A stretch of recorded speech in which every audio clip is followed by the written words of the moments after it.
Well, good evening, everyone, and thank you for joining us tonight. I am Brooke Clement. I'm the director here at the Gerald R. Ford Presidential Library and Museum, and we are thrilled to be partners with the Grand Rapids African American Museum and Archives on this evening's performance. Just want to make a quick note that we do have two programs next week. One is at the Howenstein Center. We're partnering with for a President's Day celebration with Kate Anderson Brower. And then on Wednesday, we'll have Mark Clegg here that evening. He's going to be talking about his new book, Oh Say Can You Hear? So with that, I'm going to turn it over to George Byard to introduce Reverend Jones. Thank you. So great. Thank you. I would, on behalf of the board and staff over at Grand Rapids African American Museum, we want to thank the Ford Museum for allowing us to host this event tonight. And thank you all for coming out. Reverend Robert Jones Sr. is a native Detroiter and an inspirational storyteller and musician, celebrating the history, humor, power of American roots music. He has a deep love for traditional African American and American traditional music, and shared in his live performances that it's interwoven timelessly the stories of original and traditional songs. For more than 30 years, Robert has entertained and educated audiences of all ages in schools, colleges, libraries, union halls, prisons, churches, civil rights organizations. And at the heart of his message is that the belief that cultural diversity tells a story that should be celebrated and not just tolerated. Reverend Jones makes his home in Detroit, but performs throughout the United States, Canada, and Europe. He's an award-winning multi-instrumentalist and is accomplished in guitar, harmonica, mandolin, banjo, and fiddle. He has recorded 6 albums of original and traditional music, and was an hosted award-winning radio show, Blues from the Lowlands and Deep River, that's broadcast on Detroit Public Radio. He's taught music history at Wayne State University in Detroit, an ordained minister and Baptist pastor, and has an unwavering faith of cultural importance of sacred and traditional American roots music. In addition to his solo performances, he also collaborates with his wife, Sister Bernice Jones, and as we learned at lunch, the kids and grandkids all sing too. So without further ado, Reverend Robert Jones. Thank you. Thank you, Mr. Bayard. Thank you so much for inviting me to be a part of this wonderful exhibit. My wife, when we went up and looked at the exhibit, said, "You shouldn't be here." And she's probably right. But that's okay. I'm glad I am here and glad I am able to share with you my love of this music. When I was a kid growing up in Detroit, my grandmother brought home a record. And young people may not know what records are, but they are those big compact discs that went round and round. And one of the records she brought home changed my life. It was Sonny Terry and Brownie McGee, a guitar player who had polio, so one leg was shorter than the other. And a young man who had been blinded at the age of 2, and he was a harmonica player. So they needed each other. They used to joke and say, "I can't see and you can't run, so we need each other."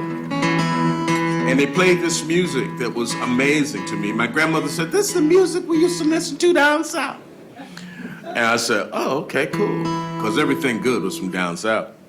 And so I learned at the Magnavox this song.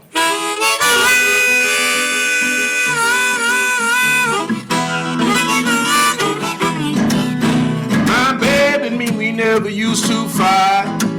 Used to love, hug, and kiss at night. I came home one morning and she had gone away. she went away, Lord.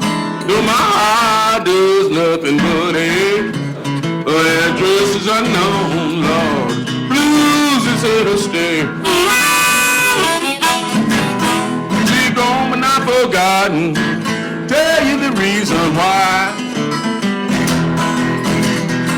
She had the kind of love that would satisfy. She had love like the ocean rolling, comes in with the tide. Well, I hope, Lord, I hope there comes a day she let her love roll by my way and explain to me herself the reason why she left.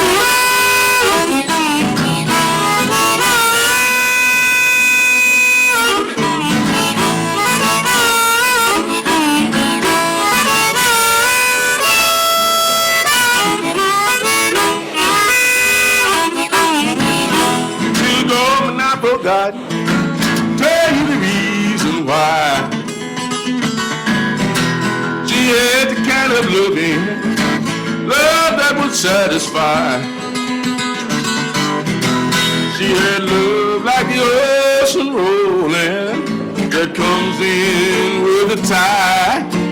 Well, I hope, Lord, I hope there comes a day she let her love roll by my way and explain to me herself the reason why she left.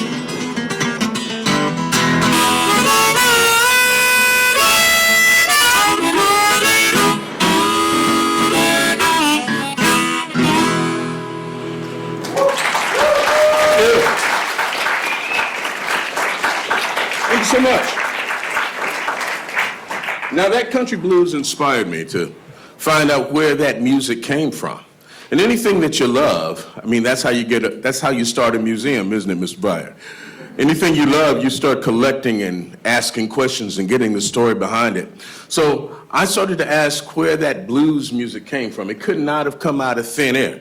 It had to come out of something. It came out of the black experience.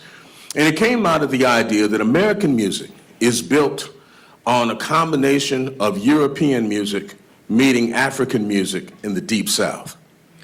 And to illustrate what I'm talking about, let's see if I have my trusty equipment over here.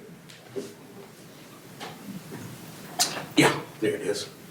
To illustrate what I'm talking about, I want you to imagine we're not in 2023, but we are in 1840. And we are standing in front of an old weather-beaten building. The windows and the doors are flung open to get a breeze through because it's a hot day. That's a lot of imagination, isn't it? And you hear this coming out of this building. Amazing grace, how sweet the sound that saved a wretch like me. I once was lost, but now I'm found. Was blind, but now I see. You are standing in front of the white Methodist church. The reason you know they're Methodist is because they've been singing a song for 100 years, but they still keep checking the text. The reason you know they're white is because of the way the music sounds. It lands right on the beat. There's not a lot of gymnastics going on in that song. Amazing grace, how sweet the sound. Because that is the European aesthetic. Sing it straight, don't improvise, don't lose your timing. But then go 500 feet down the road, and you might hear that song coming out of a barn or a stable or a stand of trees. That is what the great abolitionist, writer, teacher, lecturer, Frederick Douglass called the invisible church. Because those enslaved folks in 1840 were listening to the same preachers who were coming through because of the Great Enlightenment, but they heard the same songs, but they changed them. More like this. Amazing grace, how sweet the sound that saved a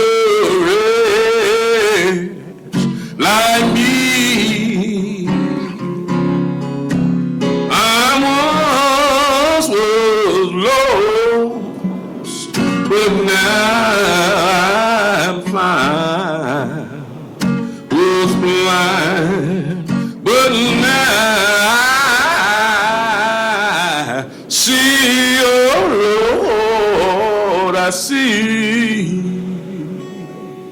Amen. Now, I've gone to second grade classrooms and done that for kids and asked them, is that the same song? They go, no. And the reason they don't think it's the same is because it sounds so different. Well, what changes the sound of American music is the fact that the music that came from Europe, the things that were important, you wrote down. You put them in a hymnal. So your father sang, Amazing Grace, and you sang, Amazing Grace, and your son sang, Amazing Grace. And 7 generations later, your great-great-great-great-granddaughter, if she was using the same hymnal, was singing, Amazing Grace. Well, changed a little bit. But what happens in those places where you don't write it down, you pass it down? Folk art, right? Like when we played telephone when we were little, and it was never the same message at the end. Your father used to sing, Amazing Grace, and you decide it's not fancy enough, so you make it Amazing Grace. And then little did you know your son was going to fall in love with that pretty girl from Kentucky. And when she sings The Baby's Asleep, she's been known to sing Amazing Grace. And 7 generations later, your great-great-great-great-granddaughter, Aretha, moves to Detroit and sings, Amazing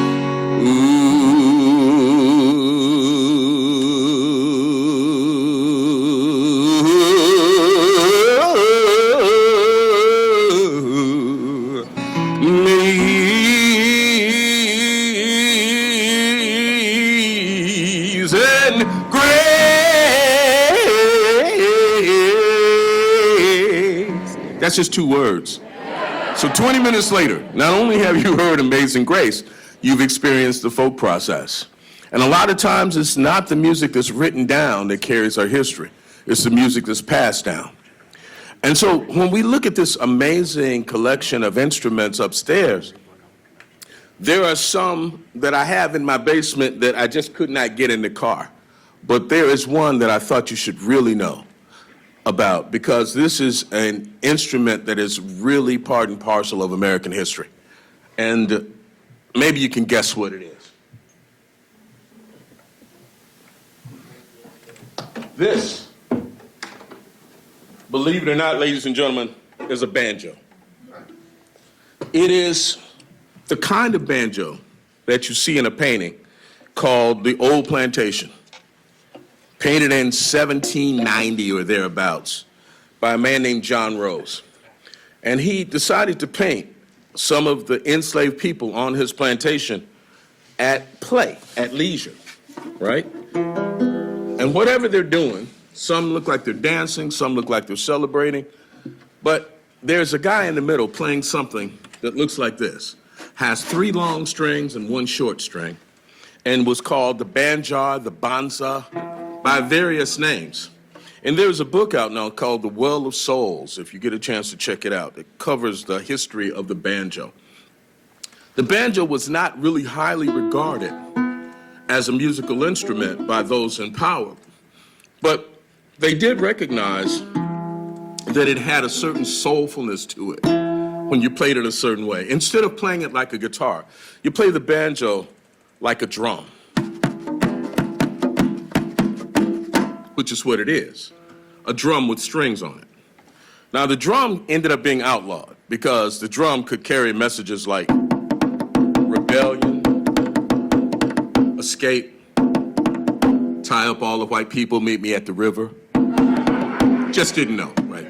So white folks weren't risking it, so they banned the drum. But they didn't ban the drum with strings on it. So I bet you didn't know that I'm gonna ask you guys to sing a song with me. This is a song that you may already know, but this is the secret life of black music. The chorus is this. Wade in the water, sing wade in the water. Wade in the water, children. Wade in the water, children. Wade in the water. Wade in the water. God's gonna trouble the water. God's gonna trouble the water. Right, sound good. So we sing the chorus. just wade in the water, wade in the water. God's gonna trouble the water. And I sing the verses while you work. Wade in the water, wade in the water, children, wade in the water. God's gonna trouble the water. Look over yonder, all dressed in red. God's gonna trouble the water. Look like the children that Moses led. God's gonna trouble the water. Did Moses take them by the hand? God's gonna trouble the water. Led those children in the Canaan land. God's gonna trouble the water. Everybody, wade in the water. Oh, wade in the water, children, wade in the water. God's gonna trouble the water.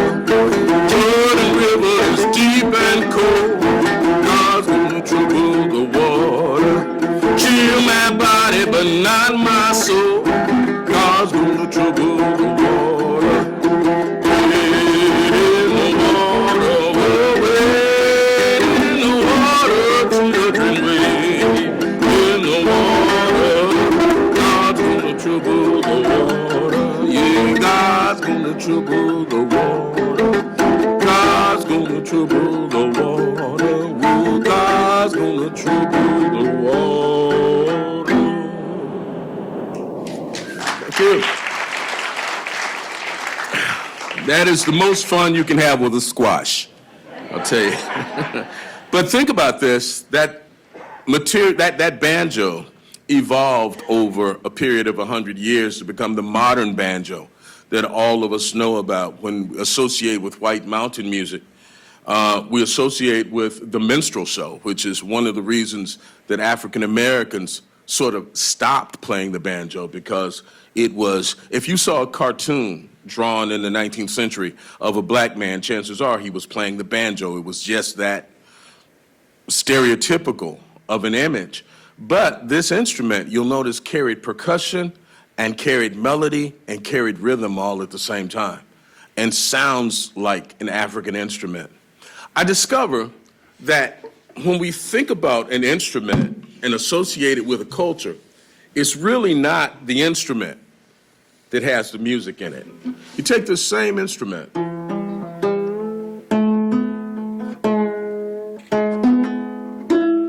and you just change the scale a little.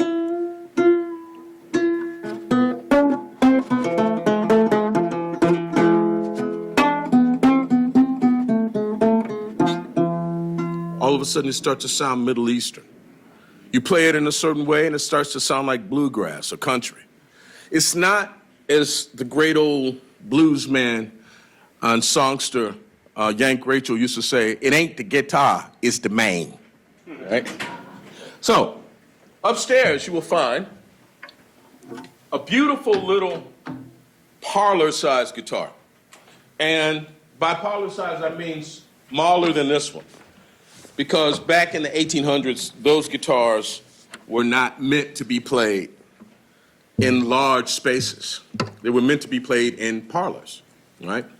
And one of the pioneers of this style that I call finger picking was a woman who played in a parlor. But, you know, she being a genteel lady probably didn't get the respect due her as the originator of the guitar style. One of the people who did get the respect was a guy by the name of Blind Lemon Jefferson. Lemon Jefferson was born in Wortham, Texas. And when other people were strumming the guitar, on top of Old Smoky, all covered with snow, Blind Lemon was finger picking the guitar.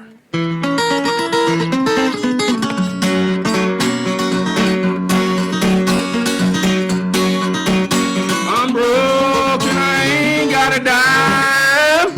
I'm broken, I ain't got a dime.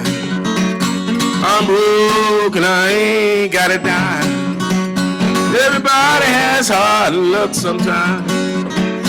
I was standing on East Carroll Street one day. Lord, I was standing on East Carroll Street one day. I was standing on East Carroll Street one day.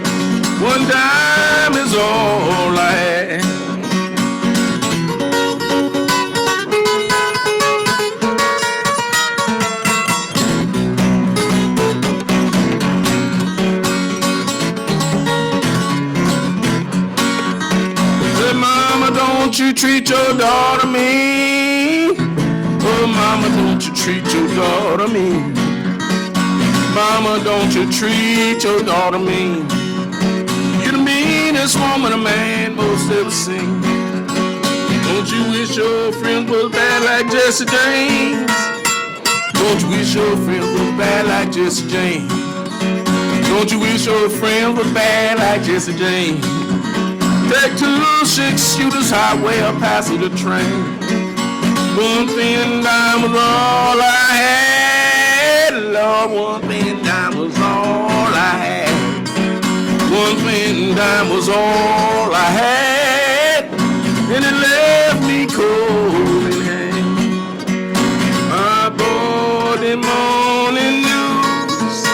I bought the morning news. I bought the morning news. Then I bought a cigar too. Yeah.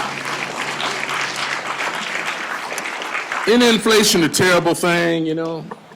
You used to be able to get a morning news and a cigar for 1 thin dime. It's called the 1 dime blues. Now, when Blind Lemon Jefferson was cutting up and making this music along with his musical partner Leadbelly back around 1910, there's a house in Detroit that was being built. And sometimes your instrument will inspire you to create music, and every once in a while you'll have an instrument that inspires you to create a song about it. So this guitar I have gave birth to this song. See, I'm from Detroit. This old house was built on Trumbull Street back in 1910 when the whole world worked for Henry Ford. He was the poor man's friend. Detroit money built it, but it outlived the fame of that city that put the world on wheels and gave Motown its name. But when you come from Detroit, you have to know, my friend, that you cannot surrender, Lord, and you dare not give in. And even when you're broken and you're almost at the end, know that if you save the pieces, you will live again. Milton Smith, he lived in this old house almost 60 years, and it had its share of singing, and it had its share of tears. Through the Coolies and Hernandez's, time would take its toll. 2012, they took her down, 102 years old. But when you come from Detroit, you have to know, my friend, that you cannot surrender, Lord, and you dare not give in. And even when you're broken and you're almost at the end, know that if you save the pieces, you will rise again. I'm just a Detroit storyteller, but I travel near and far. And the Detroit storyteller wants to play Detroit guitar. So I met a builder named Zimnicki, a man of awesome skills. Arch tops, flat tops, ukuleles, ain't nothing he can't build. Say, got something I want to show you, and I think it's kind of sweet. See, I built this from this old house that used to stand on Trumbull Street. I used maple from the floorboards and walnut from the shell. And the top is from a ceiling joist that I cut and clean myself. Now I play a Detroit guitar made of 100-year-old wood, and I got to tell you, she sings mighty good. Cause when you come from Detroit, you have to know, my friend, that you cannot surrender and you dare not give in. And even when you're broken and you're almost at the end, know that if you save the pieces, you will sing again. Know that if you save the pieces, you will sing again. Thank you. So, this guitar has pinstripes, not just because I'm from Detroit and, you know, with styling like that, but because these wide pieces are maple floorboards from that house from 1910. And the top is from a ceiling joist, and over the years it started to age, so you get this streak of heartwood going up the middle. Inlaid in the 12th fret is 1910, and inlaid in the headstock is a picture of this house. So no matter where I play in the world, when I play this guitar, I play Detroit. Yeah. Now, upstairs you will also see a shiny version of this guitar. This was the poor man's version of the National Resonator guitar. Some enterprising brothers from, well, not brothers, but brothers from the Czech Republic, then known as Czechoslovakia, came over to California with a dream to create a loud guitar, right, that could compete with the sound of horns and trumpets and saxophones in the jazz age. And they came up with the Resonator guitar, a guitar that did not depend on electricity because nobody could figure out how to make an electric guitar yet, but depended on a resonator, almost like an aluminum speaker in the back, and up under this spaghetti colander looking thing. The sound would bounce off the back towards your audience and give you a nice big sound. Right? Yeah. A lot of old blues guys fell in love with these, including one by the name of Son House. Son House is buried in Detroit in Mount Hazel Cemetery.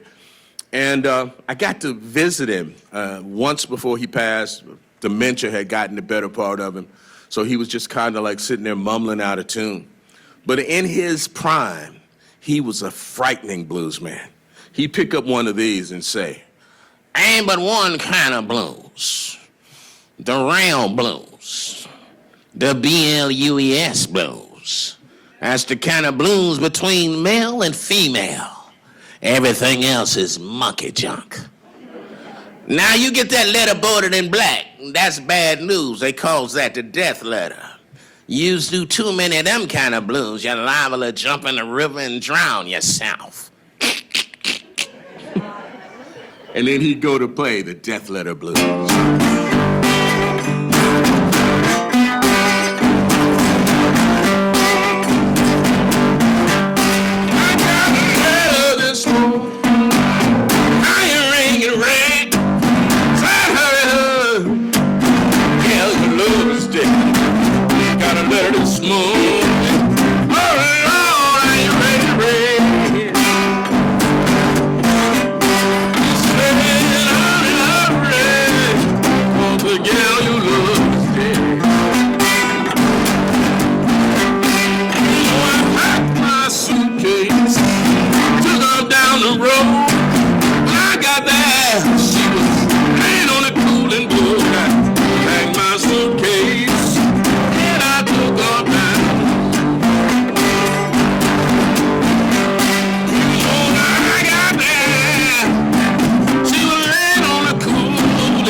Just can't take your place.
Thank you. That's when blues came before therapy, right? Because nobody was interested necessarily in the crisis that you were going through, but you played the music, and it was cathartic, and it came from that idea of the music that had come over from Africa that helped you survive. The first song I did, Wade in the Water, I think I forgot to tell you, neglected to tell you, that song was a spiritual, right? And if you wanted to run away from slave catchers and dogs, what's the best way to do it? Wade in the water, right? And so when you started to hear about crossing over into Canaan land, you were not talking about Canaan, but you were talking about Canada. And you were talking about trying to make it to this place, this magical place called Michigan, where you could actually cross a lip of land and make it into Canaan land, into the promised land. So all of these songs carry with it the power of a weapon of nonviolence.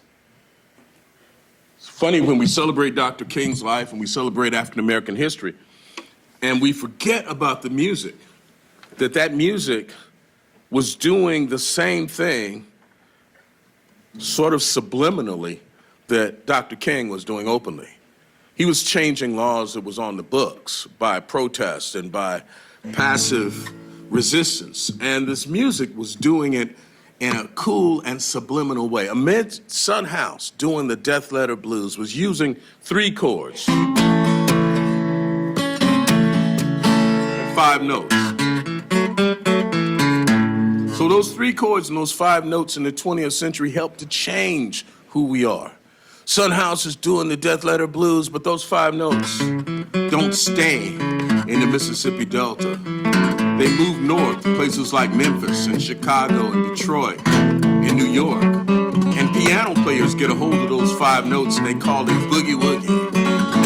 And the 3 chords are played with the other hand. Well, hand me down my jumper, won't shine my overalls. Down my jumper, watching my overalls. Well, I'm about to catch a train, what they call a cannonball. And that was hot stuff in the 20s. But it was so hot that a young white musician by the name of Jimmy Rogers got a hold of those same 3 chords and those same 5 notes. But he started recording something out of Bristol, Tennessee, called country. Of course, it didn't sound like blues. It sounded like this. I got a T for Texas, T for Tennessee. Got a T for Texas, T for Tennessee. Got a T for Thelma, the one who gave the blues to me.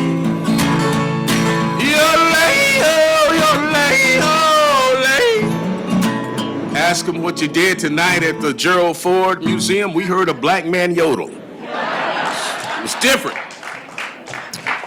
Of course, it's the same 3 chords and the same 5 notes, but now we call it country. Doesn't end there.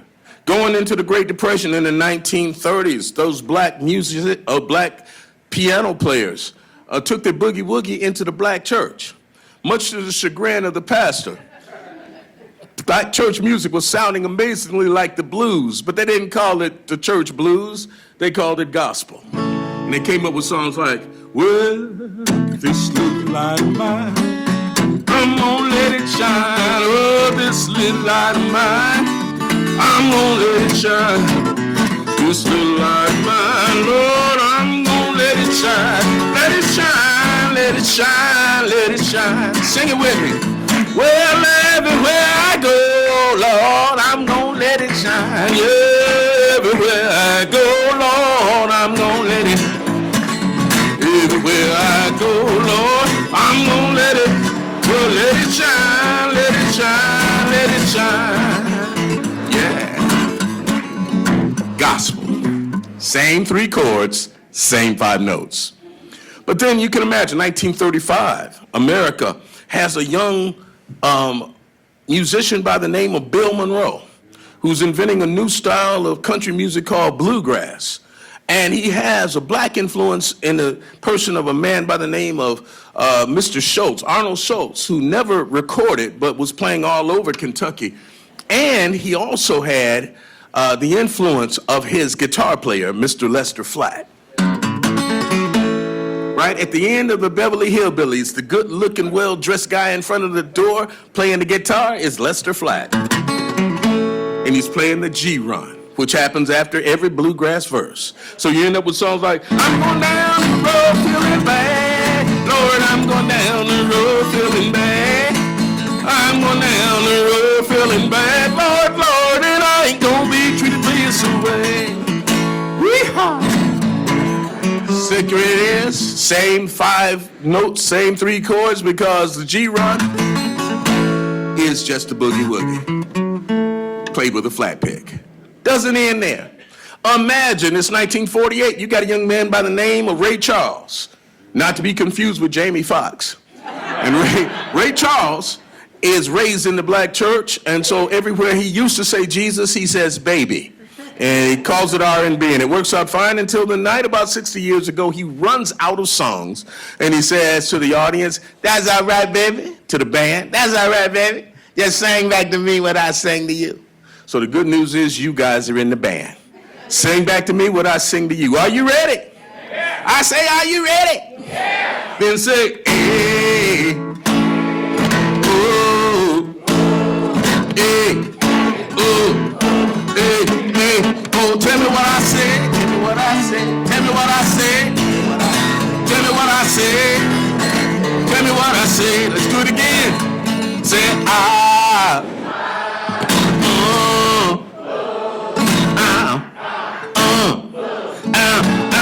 tell me what I say. Tell me what I say. Tell me what I say. Tell me what I say. I say those are the same 3 chords and the same 5 notes. Now we call it R&B. But then, 1955, you got a television. Gigantic wooden box in the middle of your living room with only 3 stations. With a little tiny screen. That means everybody's watching the same thing at the same time. There is no ESPN 14. There is no Crying Women's Channel. There is only CBS, ABC, and NBC. So CBS on Sunday night, you know who you're watching. Ladies and gentlemen, we have a really good show for you tonight. Gonna like this young man. He comes to us from Tupelo, Mississippi. By way of Memphis, Tennessee, he uses 3 chords and 5 notes, ladies and gentlemen. And when Ed Sullivan sticks his arm out, the kid goes, 1 for the money, 2 for the show. Feel good running out, go, cat, go, don't you? Where's my blue suede shoe? You can do the things of my blue suede shoe, yeah. Blue suede shoes, blue suede shoes, blue suede shoes, blue suede. You can do the things of my blue suede shoes. Thank you very much. Woo. You can imagine. Kids, thank you. Kids in 2023 know who that is. You can go into a 2nd grade classroom. I did one earlier this week. Who is that? Elvis! Who is Elvis? He's the king. He's the king of what? Rock and roll. So that's cool. You know about the black king, right? There's a black king? Yeah, he is the kid from St. Louis who used to listen to Bill Monroe doing bluegrass. And he sort of borrowed Bill Monroe's lick on the mandolin. I am the man. But he did it differently. He played the blues, sped them up. Sped them up so much, they became.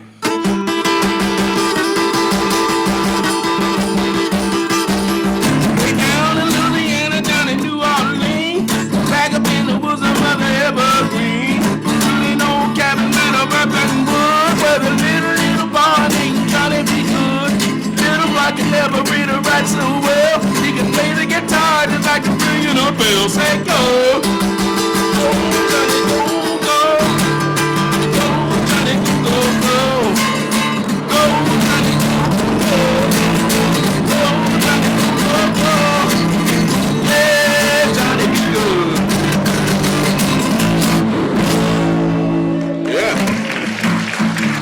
Same 3 chords, same 5 notes. But talking about a history of America, talking about the crossroads, can you imagine the impact that Elvis had and the impact that Chuck Berry had in a time of the civil rights movement? There were white kids who wanted desperately to be Chuck Berry and black kids who wanted desperately to be Elvis. And they didn't care what their parents said about the music. They said the music is cool, man. And they wanted to learn it. So by the time 5 good-looking black kids tour in the Deep South, to play in a segregated gymnasium, a dance with a rope down the middle of the gymnasium to keep the black kids on one side and the white kids on the other side. But those kids hear those 5 guys playing these 5 notes. The kids themselves tore down the rope and danced together because they were listening to the Temptations. I've got sunshine on a cloudy day, when it's cold outside, I've got the month of May. Help me sing it. I guess you say, what can make me feel this way?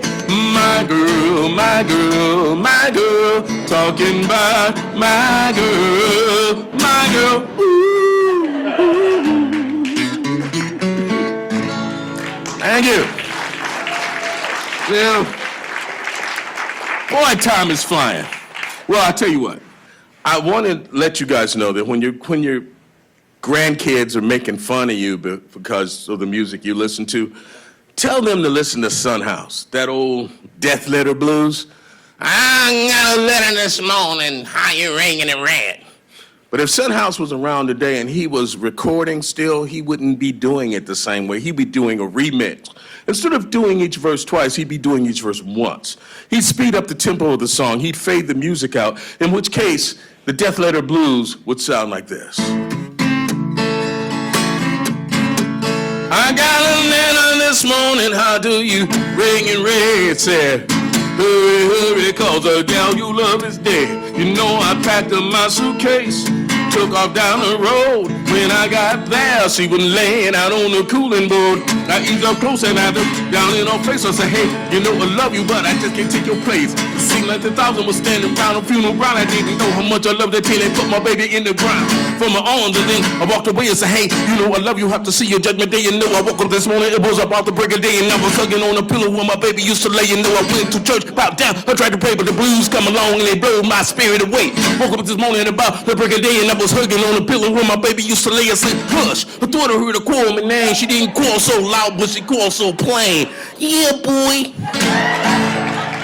Thank you. Thank you. Now, time is flying by, but I did want to acknowledge the fact that most of the instruments upstairs, most of those instruments are electric. Because when you finally took one of these silver tone guitars that sold for $27 back in 1940, and you put a D-Armand pickup on it so that it could be heard in a crowded club in Chicago, you changed the nature of the music. Because a guy who started off like Muddy Waters, playing one of those national steel guitars, all of a sudden was playing something like this, because he couldn't be heard otherwise.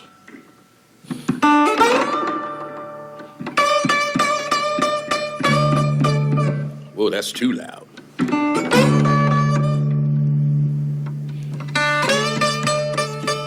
That's too soft.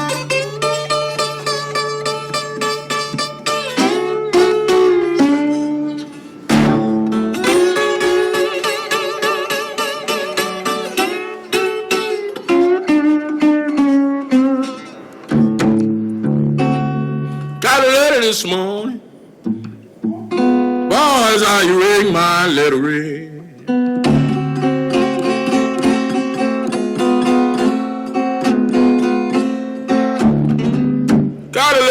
this morning. Boys, how you ring my little ring?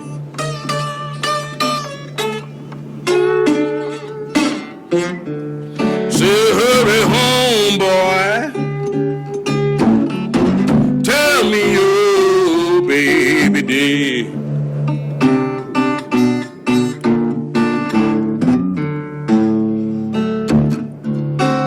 Say I wasn't going till my baby's been ground.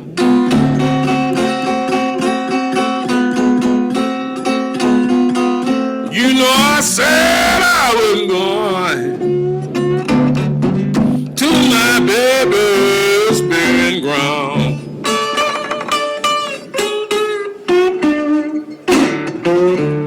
But I was standing right there when the grave digger laid my baby down.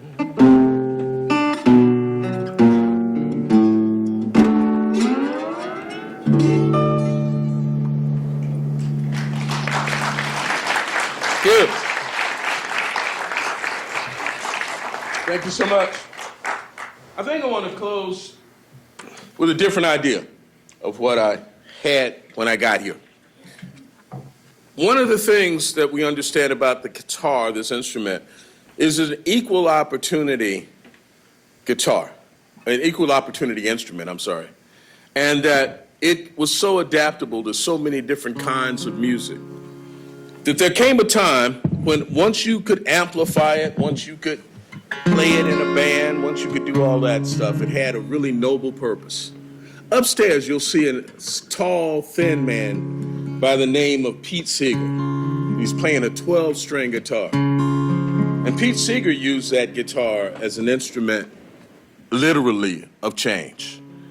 And no matter how divided we are in this country, no matter how red we are or how blue we are, we have to take into account that this music is a gift from God. When you take an old slave spiritual like, I'll be alright, I'll be alright, I'll be alright one day. Oh, one thing I know, I do not yield, that I will be alright one day. And some pretty amazing people like Pete Seeger and a guy named Guy Carawan took the song and changed it because it is folk music. It changes with the needs of the people.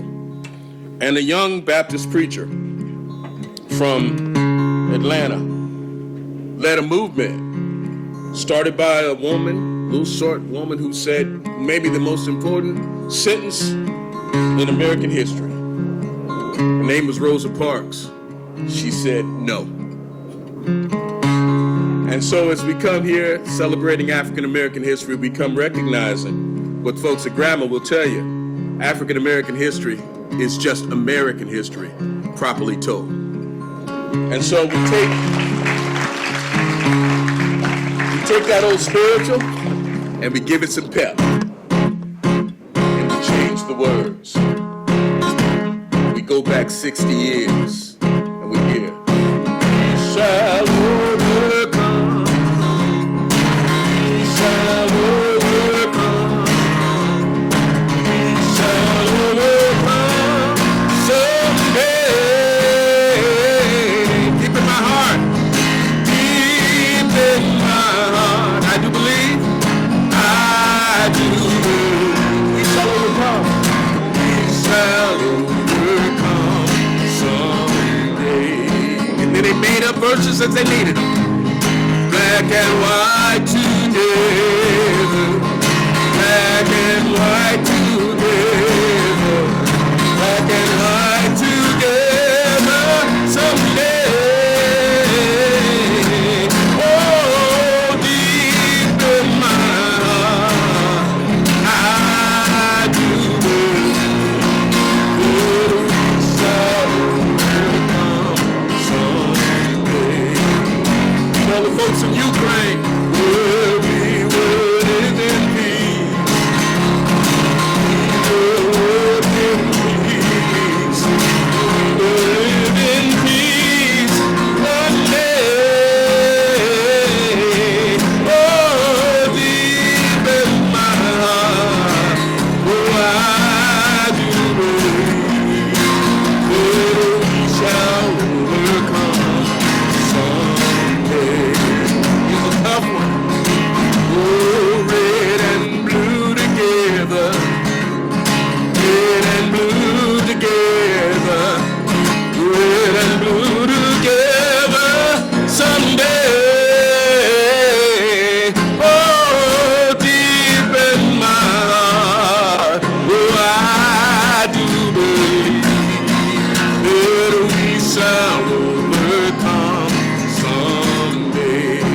so much to Grandma for inviting me to come.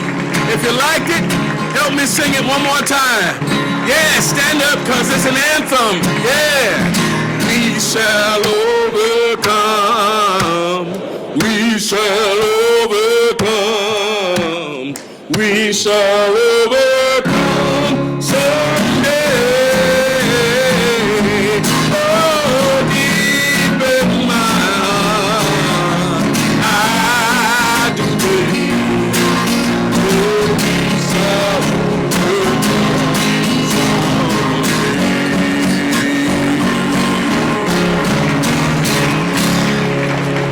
Thank you.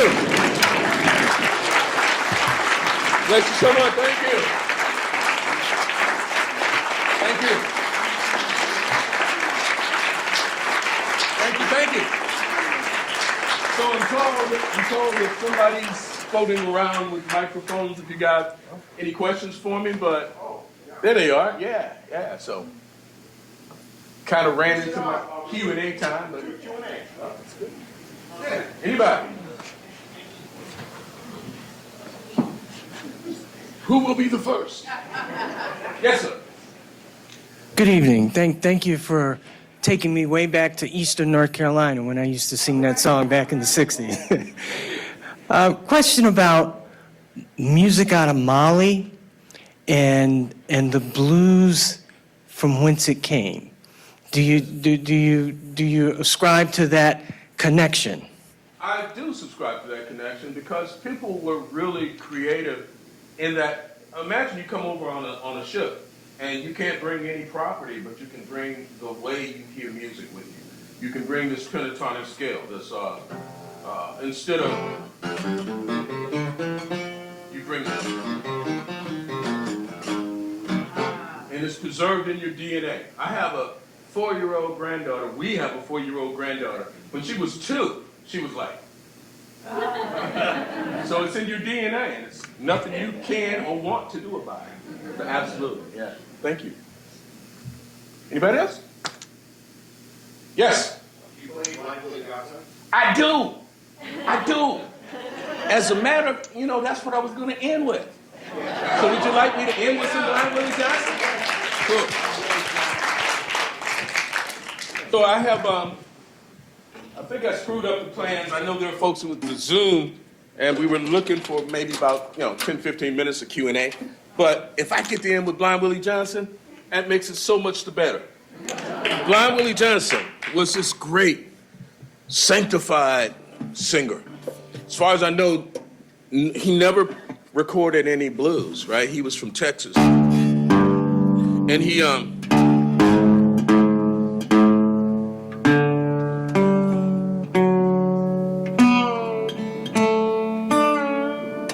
used to tune his guitar to an open tuning.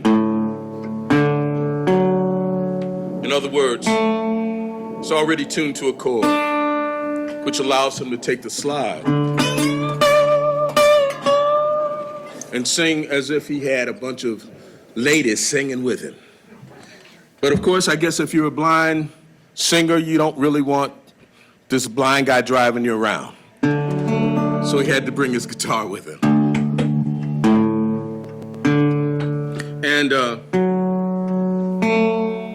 when I first became acquainted with his music, I was in a museum. I was in a library, the E. Azalea Hackley Collection, the Detroit Public Library. Thank God for libraries. Yeah. So this was before the internet, right? And I said, I want to hear Blind Willie Johnson. And the lady brought this disc out, and it was like precious. She didn't trust me with it. She put it on the turntable, gave me these little headphones, and I heard snap, crackle, pop of that record. And I heard this voice from the 40s going.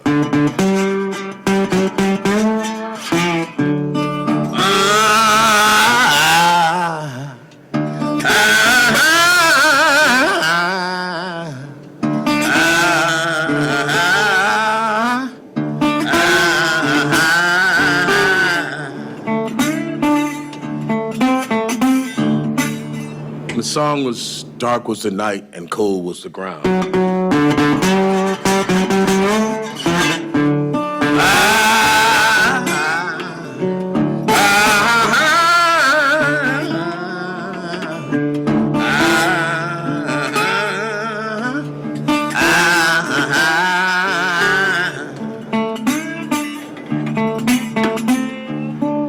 Later on, I found out it had lyrics.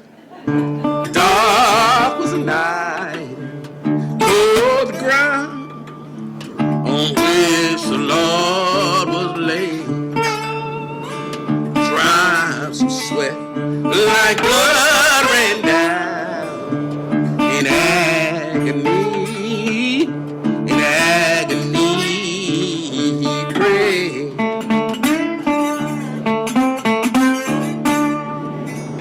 Father, please move this bitter cup, if such thy sacred will. If not, I'm content to drink it up. Thy purpose to fulfill.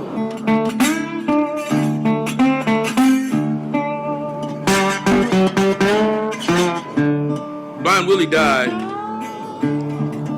after a fire hit his shack. He did not die in the fire, nor by smoke inhalation, but he died from pneumonia, contracted when he had nowhere to sleep but on that wet bedding. They buried him in an unmarked grave. But then, maybe 3 decades later, some men from NASA said, we're going to put up something called the Voyager. And on the Voyager, we'll have the golden record. And it has the best that Earth has to offer. Has Bach and Beethoven and Brahms. Even has Chuck Berry. But in the middle of the golden record, It's Dark Was the Night by Blind Willie Johnson. And I guess when it comes to aiming high toward heaven, you can't do too much better than the Voyager. On a summer night, you can hear Blind Willie's voice as he streaks across the heavens.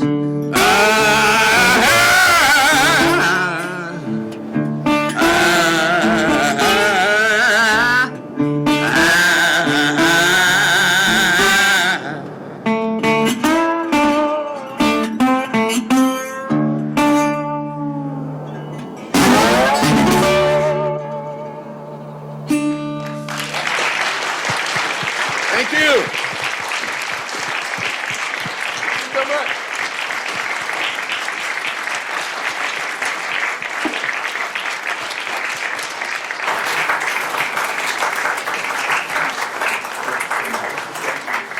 Well, thank you all for coming. It's our aspiration at the foundation, the museum, to make this place the cultural, artistic, intellectual, civic center of the city. And we got all 4 of those things tonight. So, pretty rare